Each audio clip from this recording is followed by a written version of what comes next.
Hello friends, मी अमर स्पर्धा मित्र चॅनलमध्ये आपलं स्वागत करतो। आज आपण या व्हिडिओमध्ये पाहणार आहोत एक नवीन स्टोरी।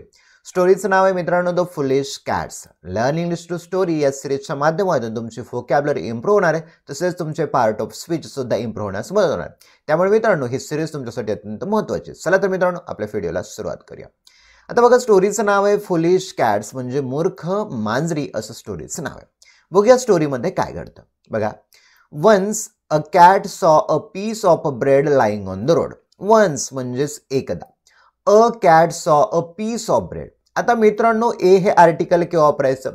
ज्या वेळेला तुम्हाला एखादं सिंग्युलर काउंटेबल नाउन म्हणजेच एखादी व्यक्ती किंवा वस्तू एक आहे हे सांगायचं असेल तर त्यासमोर ए किंवा ॲन या आर्टिकलचा वापर केला जातो।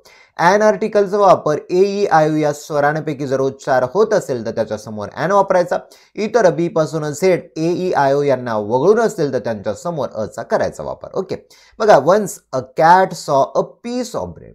आता बघा, अ कॅट एका मांजरीने, अ पीस ऑफ ब्रेड, बघा ऑफचा अर्थ व्हायला चाचीचे, ब्रेडचा तुकडा, पीस म्हणजे काय? तुकडा, ब्रेड एक ब्रेडचा तुकडा। आता मित्रांनो इथे आपण टेन्स बघूया। अ कॅट झाला सब्जेक्टचा पार्ट, सी म्हणजे पाहणे, सीचा विटू झाला सॉ, आणि अ पीस ऑफ ब्रेड हा तुमचा झाला ऑब्जेक्टचा पार्ट, म्हणजे subject plus V two plus object झालेला आहे। असा जो टेन्स होतो त्याला म्हणतात simple past tense. Simple past टेन्सचा यूज होतो, it is use to express an action which happen in the past. अशी घटना भूतकाळात घडून गेली हे सांगण्यासाठी साधा भूतकाळ वापरतात। आता बघा, once a cat saw a piece of bread lying on the road. Lying म्हणजे पडलेला असणं, ऑन हे प्रीपोजिशन आहे, ऑनचा अर्थ होतो वर, द रोड रस्त्यावरती। आता मित्रांनो पहा, एकदा एका मांजरीने रस्त्यावरती एक ब्रेडचा तुकडा पडलेला पाहिलं। ओके, पुढे बघा, अनादर कॅट सॉ इट टू। मग त्याच वेळेला अनादर कॅट म्हणजे इतर दुसऱ्या मांजरीने त्याला पाहिलं। ओके, म्हणजे त्या तुकड्याला पाहिलं। टूचा अर्थ व्हायला सुद्धा। ओके, अनादर कॅट सॉ इट टू। आता मित्रांनो इटचा वापर केव्हा करतात बरं? तर इटचा वापर जेव्हा तुम्हाला एखादी नॉन लिव्हिंग थिंग्स निर्जीव वस्तू सांगायची असेल तर त्यासाठी इटचा वापर केला जातो। मग इट इथे कुणासाठी? या केकसाठी वापरला आहे, म्हणून काय झाला? निर्जीव वस्तूला इट वापरला। पुढे बघूया, and both pounce upon it at the same time. आता मित्रांनो, अँड आणि बोथ केव्हा वापरतात? जेव्हा तुम्हाला एखादी व्यक्ती दोन आहेत हे सांगायचं असेल त्यावेळेला तुम्ही बोथ म्हणजे दोन्हीही या अर्थाने बोथचा वापर करू शकता। ओके, बिटवीनचा अर्थ सुद्धा दोघांमध्ये करता येऊ शकतो। आणि बघा, अँड बोथ पाउंस अपॉन। आता मित्रांनो, पाउंसचा विटू झाला ईडी लागलाय, पाउन्स्ड। ओके, पाउन्स्ड अपॉन ही फ्रेज आहे। ओके, तर एखाद्या गोष्टीवर झपेट मारणं, झेप मारणं याला पाउंस असं म्हणतात। आता समजा शिकार आहे, समोर हरण दिसतोय वाघाला आणि वाघ काय करतो? त्या हरणावरती एक झपेट मारतो शिकार करण्यासाठी, त्याला पाउंस अपॉन तुम्ही म्हणू शकता।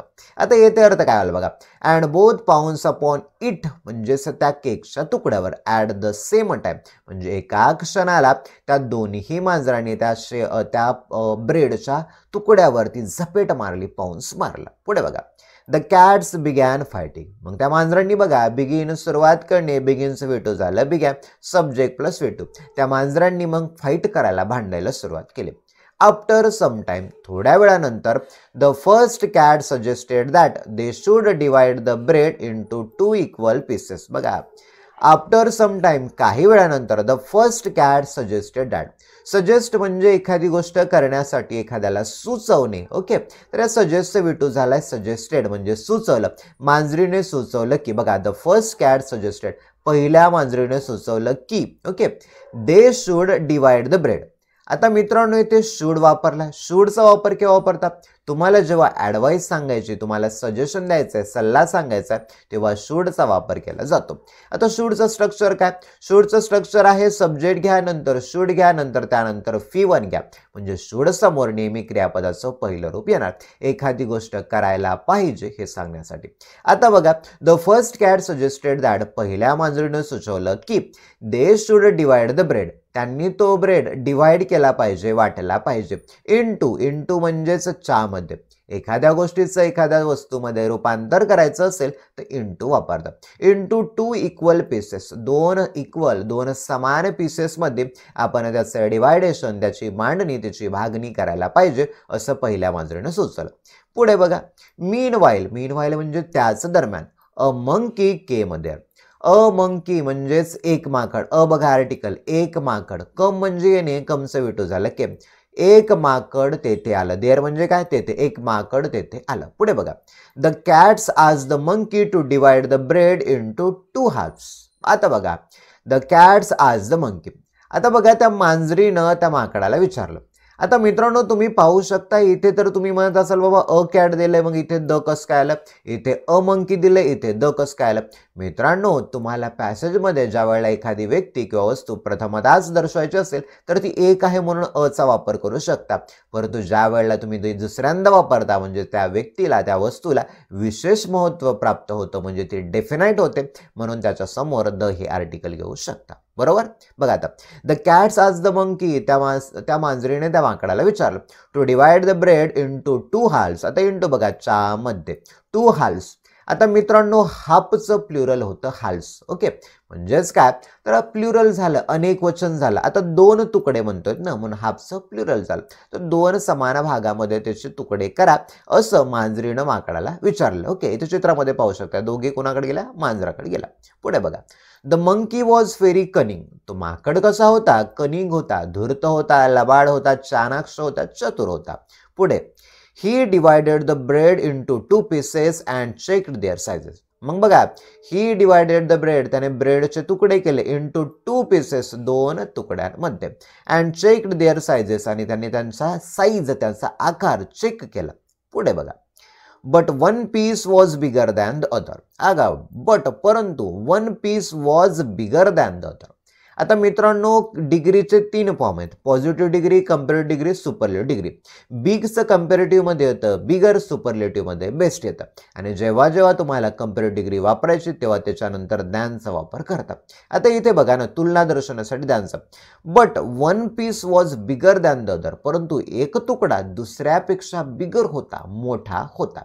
पुढे बघा, सो म्हणून he took a bite from the bigger piece. So म्हणून ही, टेक म्हणजेच घेणे, टेकचं विटू काय झालं, टूक, घेतला. ही टूक अ बाईट, बघा बाईट म्हणजे घास. Okay, a bite from the bigger piece. Okay, जो मोठा तुकडा होता केकचा, त्या मोठ्या तुकड्याचा त्या माकडाने काय केलं, एक बाईट घेतला. का तर दोघं समान होत नाहीत, एक मोठा होतो, एक छोटा होतो, म्हणून माकडाने, हुशार, त्या चनाक्ष लबाड माकडाने काय केलं, एक तुकडा परत घेतला. देन बघा, नंतर ही नोटिस्ड दॅट. नोटीस म्हणजे लक्षात येणे किंवा एखादी गोष्ट पाहणे. आता नोटीस, ईडी लागलं, ही नोटीस दॅट, त्याच्या लक्षात आलं की the other piece was bigger and he took a bite from that as well. मग नंतर परत त्या माकडाच्या लक्षात आलं, त्याने नोटीस केलं की बाबा दुसरा जो पीस आहे तो सुद्धा काय लहान होते, म्हणून त्याने बघा, he took a bite from that as well. As well म्हणजे त्याच बरोबर.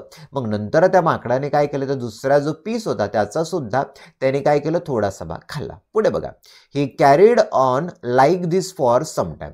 कॅरी ऑन म्हणजे काय, एखादी गोष्ट चालू ठेवणे, एखादी गोष्ट अंमलबजावणी करणे.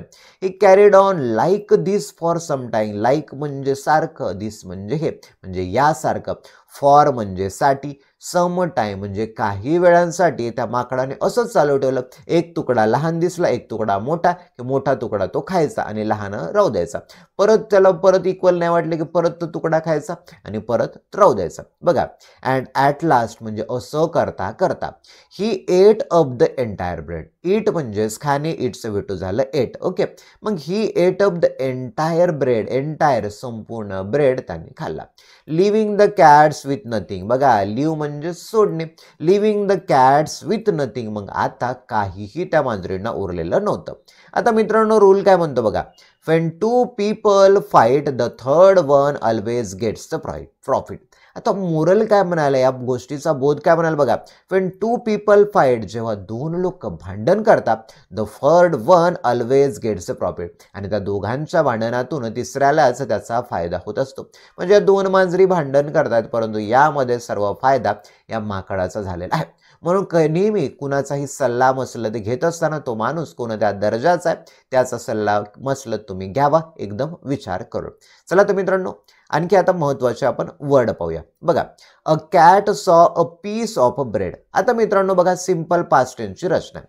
सब्जेक्ट झाला अ कॅट, फॉरचा सेकंड फॉर्म झाला सॉ, सीचा व्ही2 झाला सॉ, आणि अ पीस ऑफ ब्रेड हा झाला ऑब्जेक्टचा पार्ट. आता बघा, लाईनचा अर्थ होतो पडणे. पाऊन्स अपॉन रूट शब्द होतो पाऊन्स, म्हणजे जोरदार हल्ला केला किंवा झपेट मारणे. आफ्टर समटाईमचा अर्थ होतो थोड्या वेळानंतर. हाफ हे सिंग्युलर आहे, त्याचा प्लुरल झाला halves. Okay. Suggest, suggested, suggested. सजेस्टचा अर्थ होतो एखादी गोष्ट सुचवणे. नंतर बघा, they should divide the bread. शुडचा वापर केव्हा करतात? ज्या वेळेला ॲडवाईस सांगायची, सल्ला सांगायचा, सजेशन द्यायचं, तेव्हा शुडचा वापर करतात. शुडचा फॉर्म्युला काय? Subject plus should plus V1 plus object. बघा, सब्जेक्ट आहे दे, शुड घेतला आपण मॉड्यूल ऑक्झिलरी, फॉर्मचा पहिला फॉर्म जो की डिवाइड आहे, आणि द ब्रेड झाला ऑब्जेक्टचा पार्ट. ओके. पुढे बघा, मीन वाईलचा अर्थ होतो इतक्यात. ओके, दरम्यान. कनिंगचा अर्थ होतो धूर्त किंवा लबाड. बिग, बिगर, बिगेस्ट हे डिग्रीचे 3 फॉर्म आहेत, त्याचा अर्थ होतो मोठा.